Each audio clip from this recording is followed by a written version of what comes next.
Olá galera do YouTube, tudo bem? Hoje eu mostro neste vídeo de hoje sobre o tema significado do nome Zumbi dos Palmares. Um grande e fantástico representante de movimentos negros e revolucionários naquela década. Pois ele é o único chá chamou a atenção de todos após sua morte lendária. Então se você gostar deste vídeo curta-o, se inscreve no canal e ativa o sininho. Vamos lá, o significado do nome Zumbi dos Palmares. Zumbi, Serra da Barriga, 1655, Serra Dois Irmãos, 20 de novembro de 1695, também conhecido como Zumbi dos Palmares. Foi uma importante figura guerreira na história brasileira, sendo reconhecido como um dos pioneiros na resistência contra a escravidão. Foi o último dos líderes do Quilombo dos Palmares, o maior dos quilombos do período colonial. Zumbi nasceu na então capitania de Pernambuco, na Serra da Barriga, região hoje pertencente ao município de União dos Palmares, no estado de Alagoas. O Quilombo dos Palmares, localizado na capitania de Pernambuco, atual região de União dos Palmares, Alagoas, era uma comunidade, um reino formado por escravos negros que haviam escapado das fazendas, prisões e senzalas brasileiras. Ele ocupava uma área próxima ao tamanho de Portugal. Naquele momento sua população alcançava por volta de 30 mil pessoas. 4. Zumbi nasceu na Serra da Barriga, capitania de Pernambuco, atual União dos Palmares, Alagoas, livre, no ano de 1655, mas foi capturado e entregue ao padre missionário português Antônio Melo quando tinha aproximadamente 6 anos. Batizado Francisco, Zumbi recebeu os sacramentos, aprendeu português e latim, e ajudava diariamente na celebração da missa.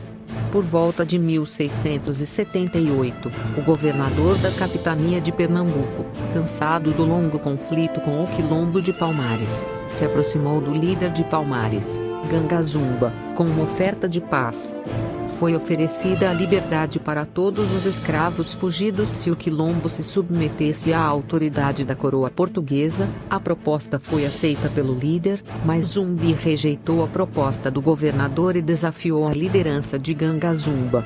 Prometendo continuar a resistência contra a opressão portuguesa, Zumbi tornou-se o novo líder do Quilombo de Palmares.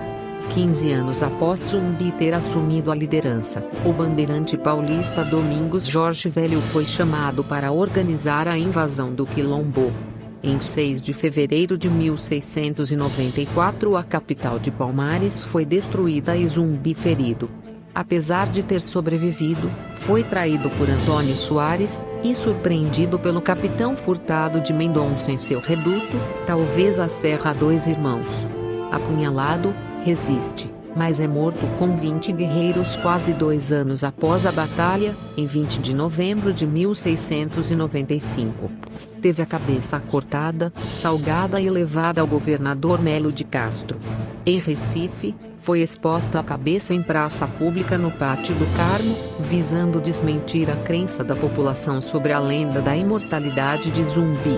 De acordo com José Murilo de Carvalho, em Cidadania no Brasil página 48, os quilombos mantinham relações com a sociedade que os cercavam, e esta sociedade era escravista. No próprio Quilombo dos Palmares havia escravos. Não existiam linhas geográficas separando a escravidão da liberdade.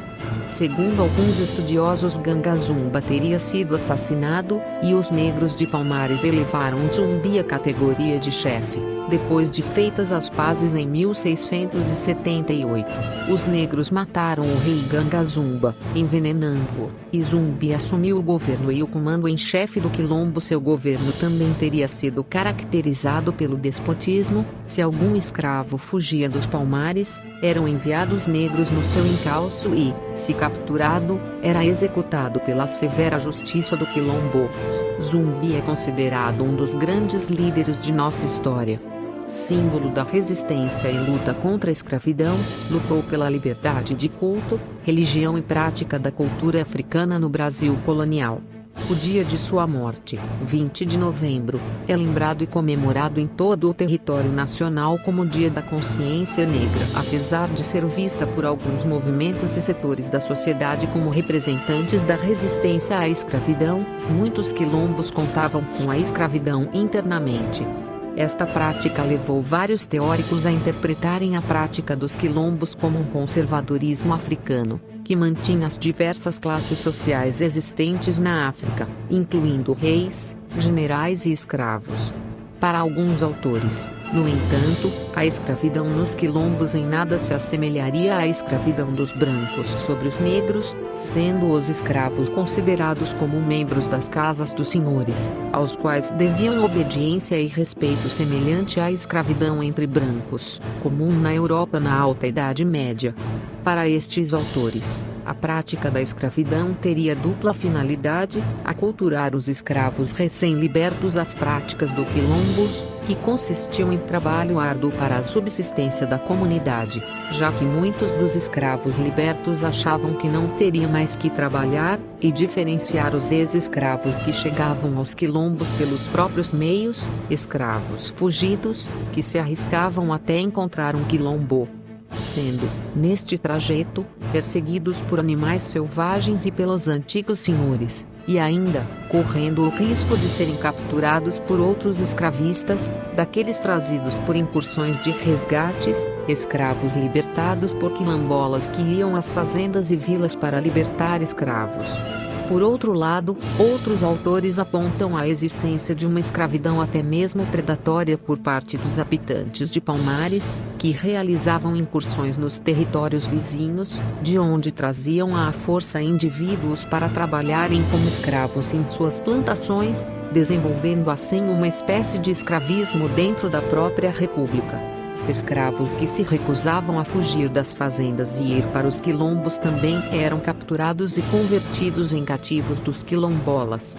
Aos 15 anos de idade, Zumbi fugiu de Porto Calvo, onde vivia, e era educado pelo padre Antônio Melo para viver no quilombo dos Palmares.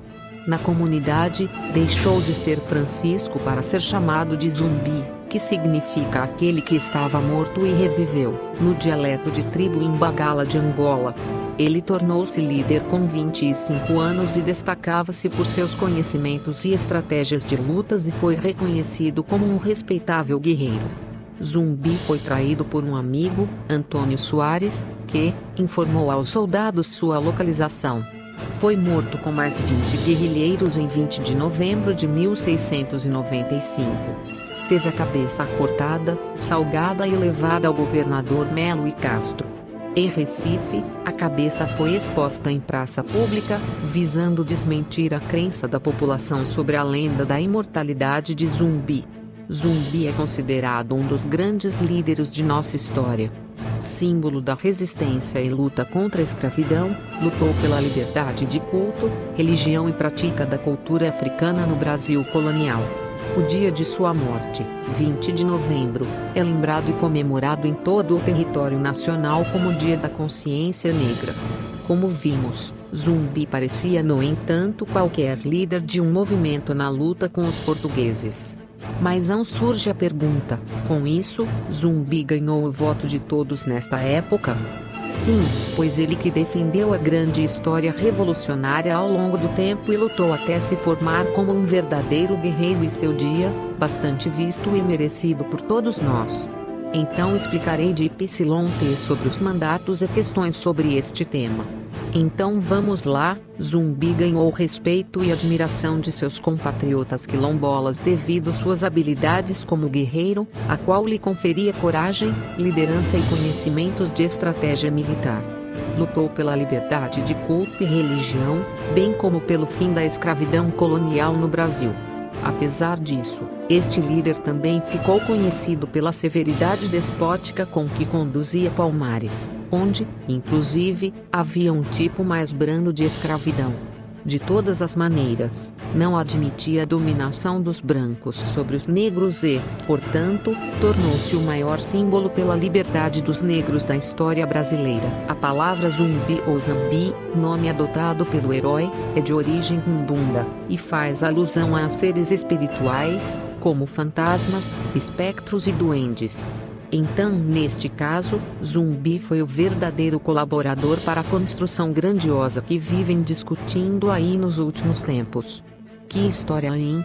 Então, se você gostou deste vídeo, comentem e compartilhem para que eu trago mais vídeos e conto mais histórias para vocês. Então não deixem de se inscrever no canal e tchau galera, até amanhã com o próximo vídeo.